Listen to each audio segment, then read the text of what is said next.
Okay, now we will discuss the property of the properties of instantaneous centre. जो first property है ना, वो बोलती है कि अगर मेरे पास दो लिंक्स हैं, okay, and let's say both are connected with a pin joint. ये मेरे पास पिन जॉइंट है, ओके, ये लिंक ए है, ये लिंक बी है, then there will be relative motion between these two, okay. तो पहली प्रॉपर्टी ये बोलती है कि दोनों के अंदर relative motion होगा। दूसरी प्रॉपर्टी क्या कहती है कि अगर हमारे पास दो लिंक्स हैं,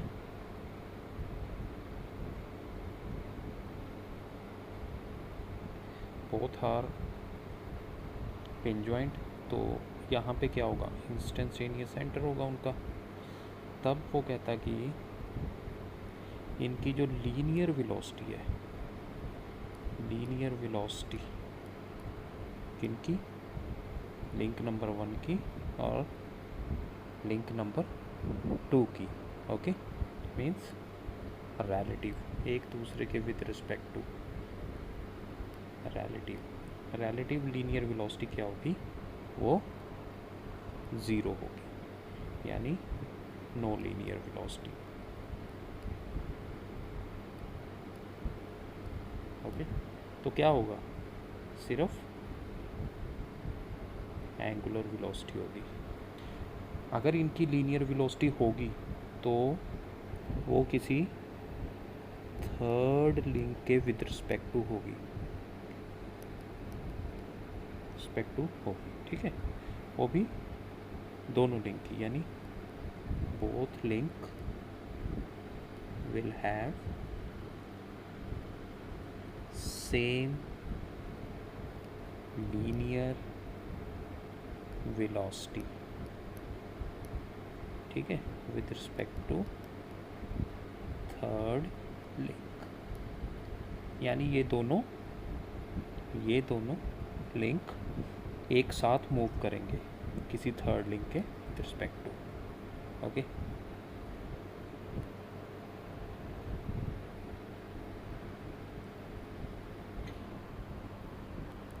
next, number of, we need to find कि नंबर ऑफ इंस्टेंटेनियस सेंटर कितने होंगे। ये हम पहले बात कर चुके हैं कि इसका एक फार्मूला है, n is the number of instantaneous centre, वो किसके बराबर है, n -1/2, ओके। यहाँ पे n क्या है, नंबर ऑफ लिंक्स है किसी मैकेनिज्म में, इन गिवन मैकेनिज्म, ओके। तो एग्जाम्पल है, जैसे 4 बार मैकेनिज्म है, यानी मान लेते हैं ये एक लिंक है, ये दूसरा है, ये फिक्स लिंक है, लिंक नंबर 1, ये क्रैंक है, ये कनेक्टिंग रोड है, और ये आउटपुट लिंक है, सभी पिन जॉइंट है। तो n की वैल्यू कितनी हुई यहाँ पे, 4। तो कैपिटल N यानी नंबर ऑफ इंस्टेंटेनियस सेंटर कितने निकलेंगे, 4 × 4 - 1 3 डिवाइडेड बाई 2, तो 6 होंगे, ओके, क्लियर है, ठीक है। तो अब हमारे पास टाइप्स ऑफ इंस्टेंटेनियस सेंटर, ये क्या होते हैं, किस टाइप के हो सकते हैं इंस्टेंटेनियस सेंटर।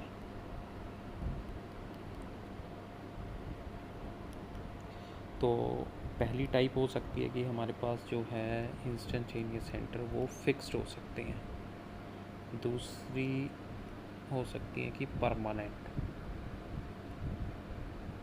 और तीसरे जो होते हैं ना तो फिक्स,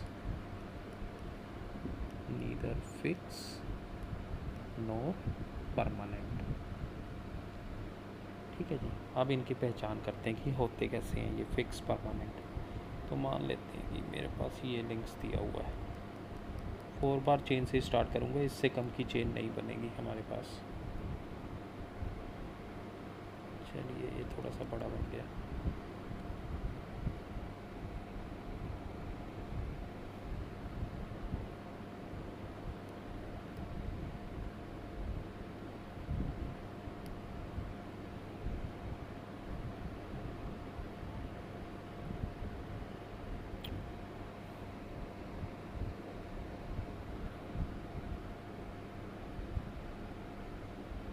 ठीक है, तो मान लेते हैं कि ये लिंक 1 है, ये लिंक 2 है, ये लिंक 3 है और ये लिंक 4 है। तो अभी मैं जो बताने जा रहा हूँ उसको देखिए।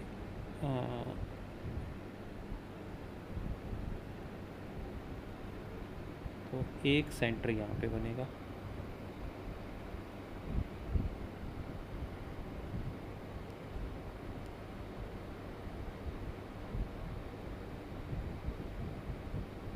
सेंटर को मैं डिफरेंट कलर से कर देता हूँ। दूसरा सेंटर यहाँ पे बनेगा।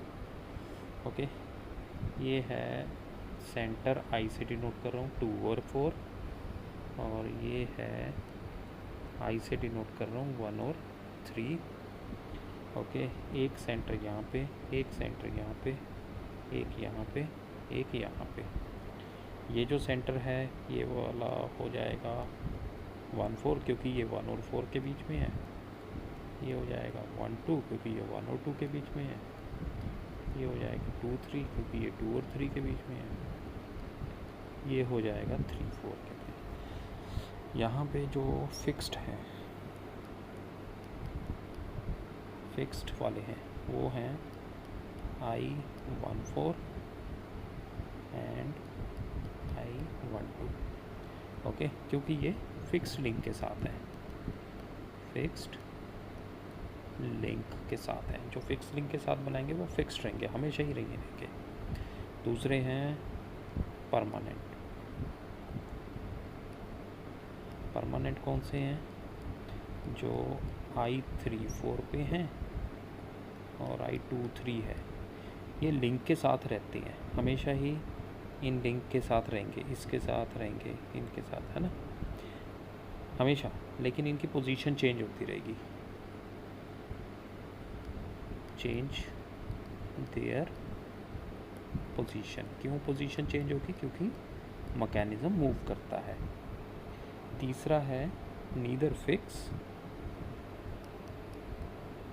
Neither fix nor permanent. ये कौन से रह गए? I 1 3, I 2 4, है ना, यही रह गया। क्योंकि ये किसी लिंक के ऊपर नहीं है, not on the link, not on the link. ठीक है, तो ना तो ये परमानेंट है ना ही फिक्स है, तो ये भी अपनी पोजीशन चेंज करते रहेंगे। ओके,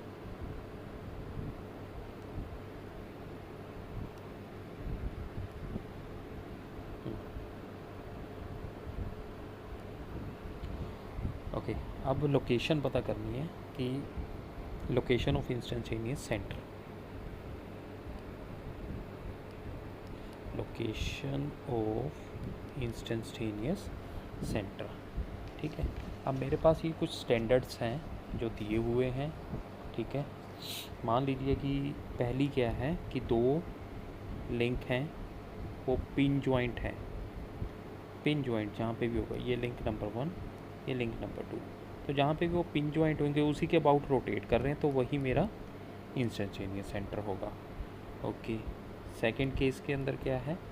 मान लीजिए मेरे पास एक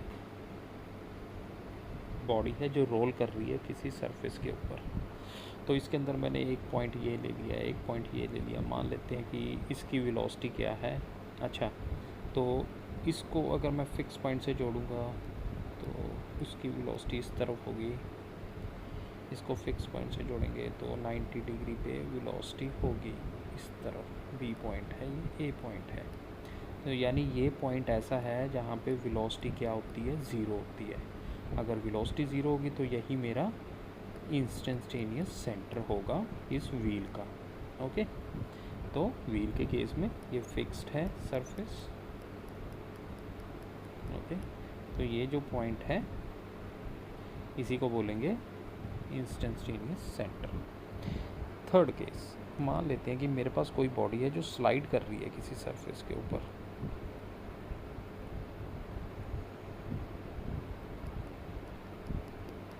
तो स्लाइड करने के लिए मान लेते हैं 2 पॉइंट ले लेते हैं।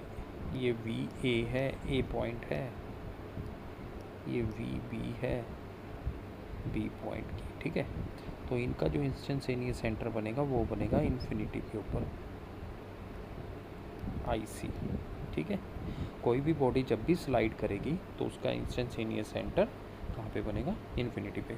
एग्जाम्पल है इसकी, जैसे सिलेंडर है, ठीक है, ये सिलेंडर है और ये पिस्टन के बीच में स्लाइड कर रहा है, तो इसका इंस्टेंटेनियस सेंटर कहाँ पे होगा?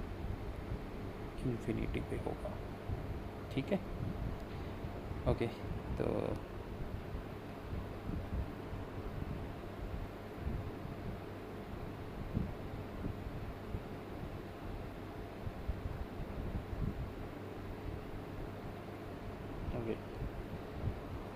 तो मान लेते हैं मेरे पास फोर्थ केस है कि कोई बॉडी ऐसी है और ये फिक्स है, ठीक है, कर्व बॉडी है और इसके अंदर मेरे पास एक स्लाइडर है, ठीक है। वो स्लाइडर कहाँ से ऐसे जाएगा, इधर से इधर जाएगा, फिर ऊपर से नीचे आएगा, फिर इस तरफ जाएगा। तो अगर बॉडी कर्व वाली है तो उसकी जो सेंटर होगा, इस कर्व का जो सेंटर होगा, ठीक है, वही मेरा आई सी होगा। ओके, सिमिलरली अनदर है केस दूसरा मेरे पास कि मान लेते हैं मेरे पास कोई बॉडी है, सर्कुलर बॉडी है जो फिक्स है। अब मैं सर्कुलर को भी फिक्स रख सकता हूँ और उसके ऊपर कोई बॉडी जो स्लाइड कर रही है, तो इसका भी जो इंस्टेंटेनियस सेंटर होगा इस बॉडी का, ठीक है, वो यहाँ पे होगा। इसकी वेलोसिटी ऐसे होगी, अगर यहाँ पे कोई पॉइंट लूँगा उसको इससे मिलाऊँगा तो 90 डिग्री पे होगी वेलोसिटी। ओके, यहाँ पे आपने एक बात नोट की है कि जो भी सेंटर है आईसी सेंटर है किसका, किसी भी पॉइंट ए का या बी का, ठीक है। अगर मैं इन दोनों को मिलाता हूँ तो इस ए की जो वेलोसिटी होगी वो इस लाइन के परपेंडिकुलर होगी। किसी भी केस में देख लीजिए, इस पॉइंट की वेलोसिटी इससे परपेंडिकुलर जा रही है, ठीक है, ये ध्यान रखिएगा। ओके, अब हमारे पास है